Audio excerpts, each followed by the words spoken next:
عثمانیہ ادارہ ہر آنکھ کا تارا۔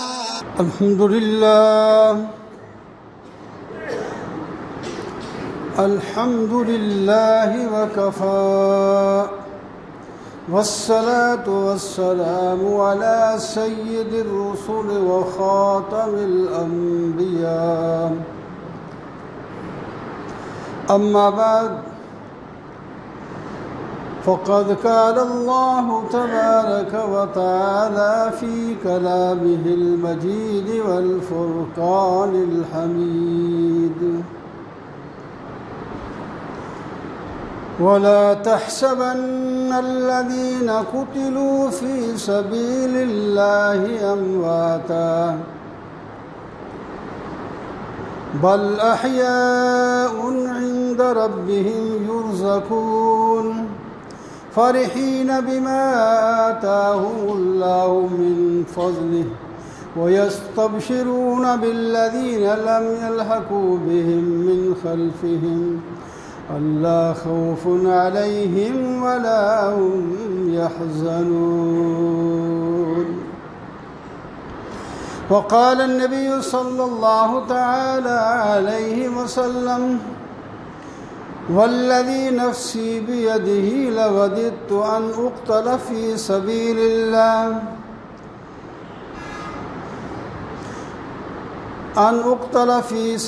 الله ثم أحيا ثم أقتل ثم أحيا ثم أقتل ثم أحيا ثم أقتل. متفق عليه. صدق الله مولانا العظيم وصدق رسوله النبي الكريم ونحن على ذلك لمن الشاهدين والشاكرين والحمد لله رب العالمين. اللهم صل على سيدنا ومولانا محمد وعلى آل سيدنا ومولانا محمد وبارك وسلم. محترم و معزز سامعین، بزرگوں، دوستوں اور عزیزوں، اللہ تبارک و تعالی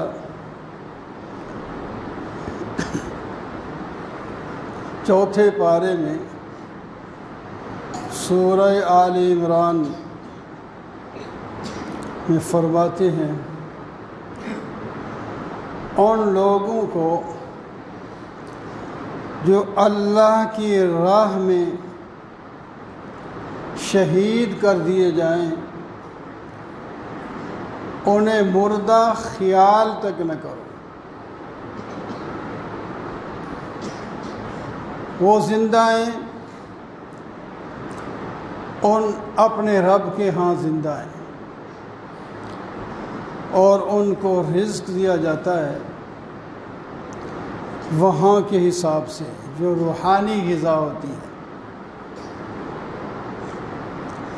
اور ان کو خوشخبری ملتی ہے ان لوگوں کے بارے میں جن کو پیچھے چھوڑ آئے جہاد کرتے ہوئے یا نیکیاں کرتے ہوئے، کہ وہ بھی عنقریب تمہارے پاس آ جائیں گے جیسے تمہارے اوپر کوئی خوف اور غم نہیں، ان پر بھی کوئی خوف اور غم نہیں ہوگا.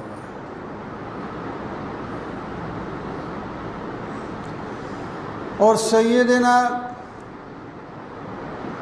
و مولانا اشرف الانبیاء، خاتم الانبیاء، نبی الانبیاء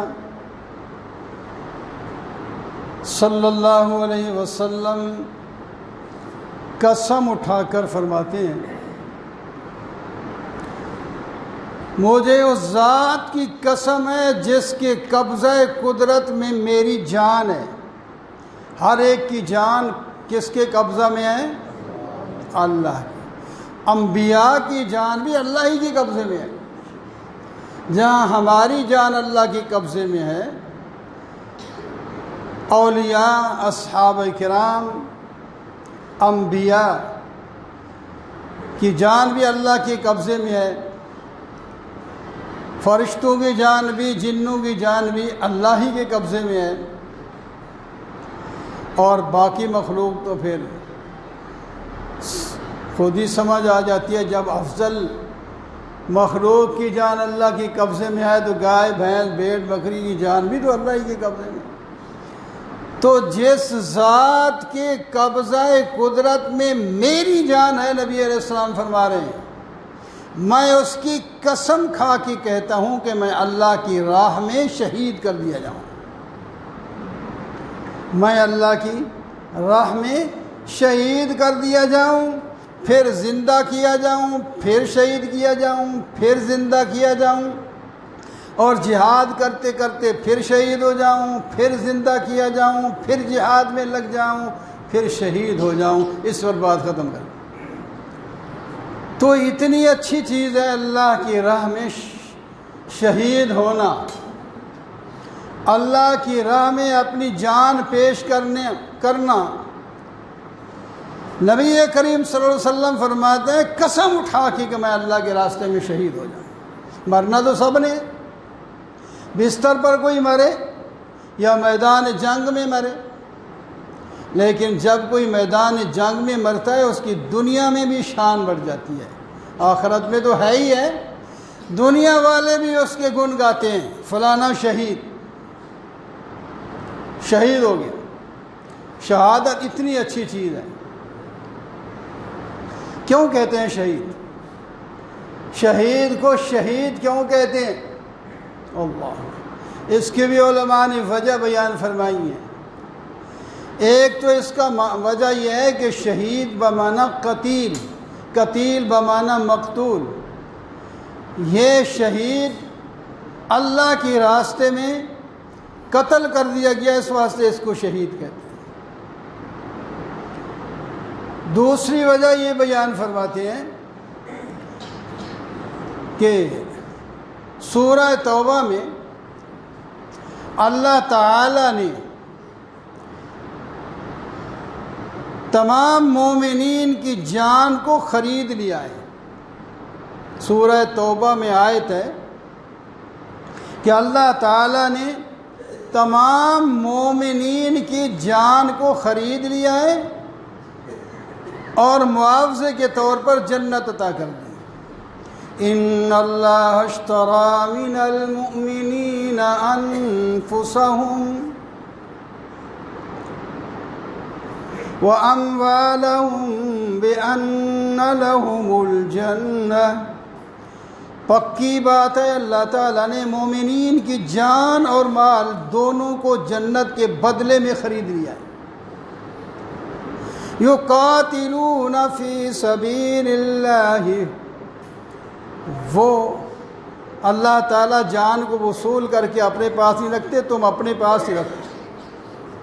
یقاتلون فی سبیل اللہ فیقتلون ویقتلون، اللہ کے راستے میں اللہ کے دشمنوں سے وہ لڑتے رہتے ہیں، کبھی خود شہید ہو جاتے ہیں، کبھی کافر کو مار کے فنار کر دیتے ہیں۔ فیقتلون ویقتلون وعدا علیہ حقا فی التوراۃ والانجیل والقرآن، یہ سودے کا وعدہ اللہ تعالیٰ نے تورات میں بھی کیا، انجیل میں بھی کیا اور قرآن میں بھی کیا۔ وعدا علیہ حقا فی التوراۃ والانجیل والقرآن ومن اوفی بعہدہ من اللہ، اللہ سے زیادہ وعدے کو پورا کرنے والا کون ہو سکتا ہے؟ یعنی اللہ نے جو وعدہ کیا ہے وہ پورا کریں گے۔ فاستبشروا ببیعکم الذی بایعتم بہ، اور لوگوں خوش ہو جاؤ اس سودے پر جو تم نے اللہ کے ساتھ کر دیا۔ یہ جان اسی نے دی ہوئی تھی، اب اسی جان کے بدلے میں تم نے جنت خرید لی، اور یہ سودا بڑا پکا، بڑا سچا. وَمَنْ أَوْفَىٰ بِعَهْدِهِ مِنَ اللَّهِ فَاسْتَبْشِرُوا بِبَيْعِكُمُ الَّذِي بَایَعْتُم بِهِ. اس بیع پر خوش ہو جاؤ. کتنا نفع کا سودا تم نے کیا, کتنے نفع کا سودا کر لیا. یہ بہت بڑی کامیابی ہے. وَذَلِكَ هُوَ الْفَوْزُ الْعَظِيمُ. بڑی کامیابی تو ہم نے حاصل کر لی. تو جو آدمی شہید ہوتا ہے وہ اس اپنی بیع کو پکا کرنے کے لیے اپنی جان پیش کر کے گواہی دیتا ہے کہ ہمارا سودا پکا ہوگا. اے لے میری جان, جہاں اللہ کی راہ میں نے جان دے دی ہے. اس واسطے اس کو شہید کہتے ہیں. اور تیسری وجہ یہ بیان فرماتے ہیں شہید کی کہ جو شہید ہوتا ہے, شہید کا معنی حاضر ہونا. اللہ تعالیٰ اپنے وعدے کے مطابق جو شہید کو انعام دیں گے اس کے مرنے کے ساتھ, شہید ہونے کے ساتھ ہی اس کے سامنے کر دیں, حاضر کر دیں گے. یہ تیری جگہ ہے, یہ ہے تیری جنت, تیری جگہ حاضر ہے. اللہ. یا شہید کا معنی گواہ. قیامت کے روز جب یہ شہید میدان محشر میں آئے گا تو اس کے جسم سے تازہ خون خوشبودار بن کے نکل رہا ہوگا اور وہ گواہی دے گا کہ اس بندے نے اپنی جان اللہ کی راہ میں پیش کر دی تھی. اس واسطے ان کو شہید کہتے ہیں. تو بہرحال شہید ایک بڑا اونچا درجہ ہے. یہ شہادت پر خوش ہونا ہے. شہادت پر نوحہ نہیں ہوتا, ماتم نہیں ہوتی, یا کسی پر الزام تراشی نہیں ہوتی. شہید بہت ہماری تو تاریخ ہی شہادت سے بھری پڑی ہے. شہید ہی شہید ہے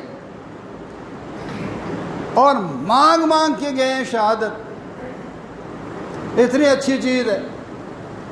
آپ صلی اللہ علیہ وسلم نے اپنے چچا حضرت حمزہ کو سید الشہداء قرار دیا ہے. سید الشہداء حمزہ رضی اللہ تعالیٰ عنہ, ان کی شہادت عجیب ہے. ان کے جسم کے ٹکڑے ٹکڑے کر دیے گئے ہیں, ریزے ریزے کر دیے گئے. ان کے سینے کو چیر کر اس کے کلیجے کو نکال کر چبایا گیا. اس واسطے آپ نے اس کا نام کہا یہ سید الشہداء ہے. سید الشہداء حمزہ. کبھی آپ نے دیکھا ہے سید الشہداء کا, حمزہ کا کوئی دن منایا گیا ہو, کوئی ماتم کیا گیا ہو؟ نہیں. سید الشہداء وہ ہے حضرت حمزہ رضی اللہ تعالیٰ عنہ. تو بہرحال شہادت کا اونچا درجہ ہے, خوشی کی چیز ہے.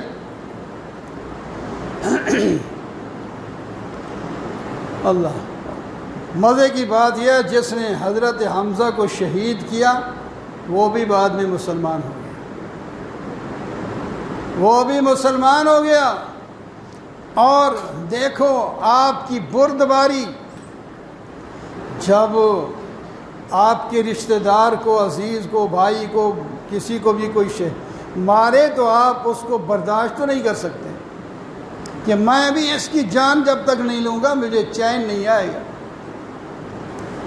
لیکن حضرت وحشی نے, جب ان کا نام حضرت وحشی تھا, یہ عرب والے ایسے نام جان کے رکھتے, وحشی, فہد, فلاں, یہ جانوروں کے نام, بھیڑیوں کے نام, اسد, شیر, زیغم, شیر. یہ دوسرے پر, چونکہ ان کا کام لڑائی کرنا تھا تو اپنے نام کے ساتھ روپ ڈالتے تھے دوسرے پر. وحشی, فلانا آدمی وحشیوں کی طرح پڑ گیا, تو ان کا نام حضرت وحشی تھا. پھر وہی رہا, بدلا نہیں ہے, وہی وحشی. وحشی۔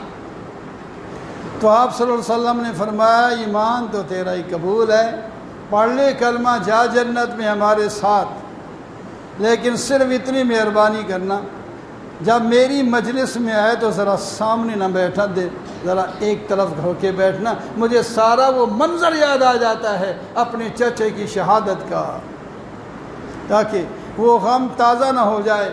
جب بعد غم میں آ جاتا ہے تو پھر کچھ اور بھی کر لیتا ہے، تو اس واسطے ذرا ایک طرف تو بیٹھا، وہ بھی جنت میں جائیں گے۔ اور مزے کی بات یہ ہے، حضرت وحشی خوش ہوتے تھے، کہتے ہیں جہاں میں نے ایک مسلمان حضرت حمزہ ایک بڑے آدمی کو شہید کیا ہے، وہاں دشمن اسلام غالباً وہ جو مسیلمہ کذاب ہے اس کو بھی اسی نے قتل کیا، انہیں قتل کر دیا۔ اللہ حدیث پاک میں آتا ہے اللہ تعالیٰ ان دو بندوں سے خوش ہوتے ہیں جو ایک دوسرے کے قاتل بھی ہیں اور دونوں جنت میں چلے گئے۔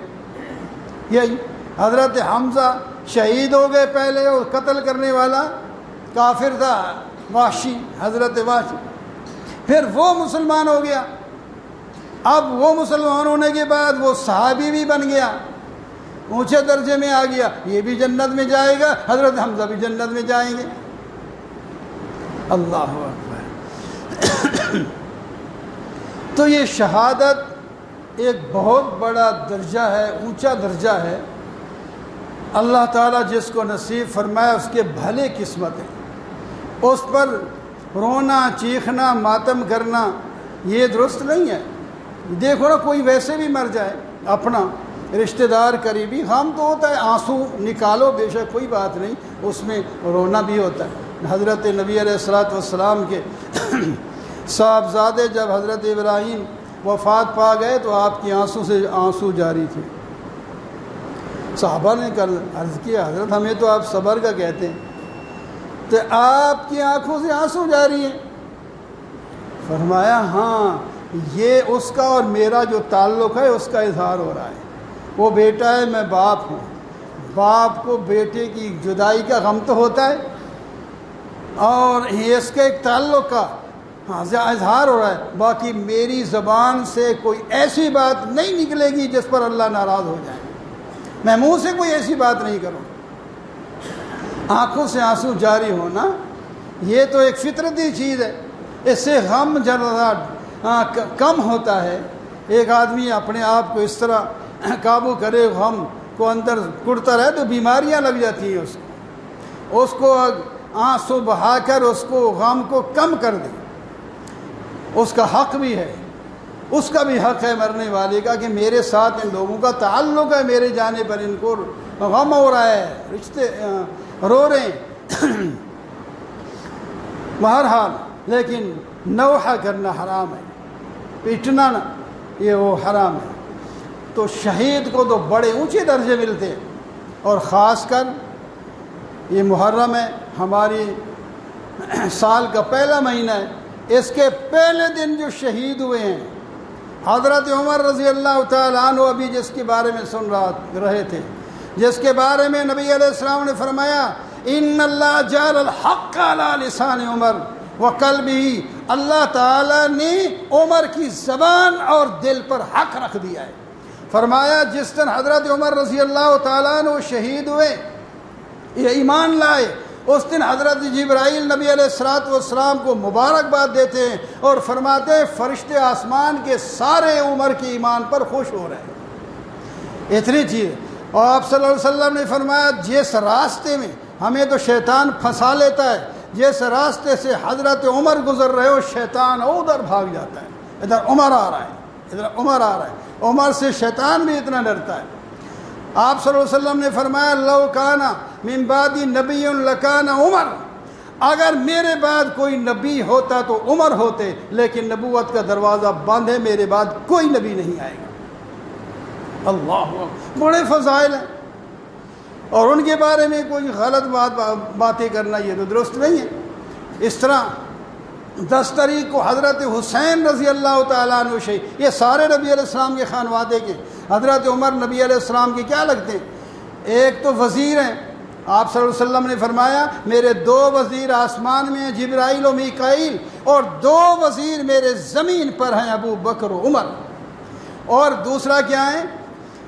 سسر بھی ہیں، آپ کی صاحبزادی حضرت حفصہ نبی علیہ الصلوۃ والسلام کی زوجہ محترمہ اور ہم سب کی ماں ہے۔ کتنا قریبی رشتہ ہے۔